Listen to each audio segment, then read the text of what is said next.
નમસ્કાર મિત્રો, જય આદિવાસી, જય જોહર. મિત્રો, નારેશ્વર ખાતે જે કરજણના ધારાસભ્ય અક્ષય પટેલના પુત્ર ઋષિ પટેલ દ્વારા નટવરભાઈ વસાવા અને ગિરીશભાઈ વસાવા ઉપર જે જીવલેણ હુમલો કરવામાં આવ્યો, એમને ઢોર માર મારવામાં આવ્યો હતો અને એના અનુસંધાનમાં જ્યારે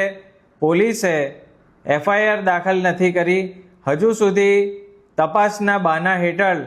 આ પોલીસ દ્વારા એફઆઈઆર દર્જ કરવામાં આવી નથી. અને મારા જાણવાના સૂત્રો દ્વારા મને એ માહિતી મળી છે કે આ ઋષિ પટેલ દેશ છોડીને ફરાર થઈ ગયો છે અને એના માટે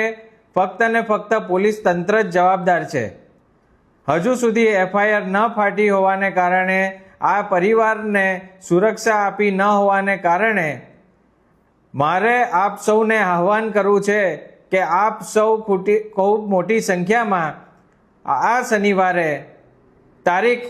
23ના રોજ આપ સૌ સવારે 10 કલાકે નારેશ્વર પોલીસ સ્ટેશને ખૂબ મોટી સંખ્યામાં આપણા આદિવાસી સમાજના લોકો, સ્થાનિકો જે માને છે કે આ લોકોની અહીંયા આ વિસ્તારમાં ખૂબ જ તાનાશાહી વધી ગઈ છે, આ લોકો સત્તાના મદમાં છકી ગયા છે, એમને આજે જ્યારે સીધા કરવાની જરૂર પડી છે, એમના ગુનાહિત કૃત્ય માટે એમને આજે સજા મળવી જોઈએ, એમની સામે એફઆઈઆર એટ્રોસિટી દાખલ થવી જોઈએ.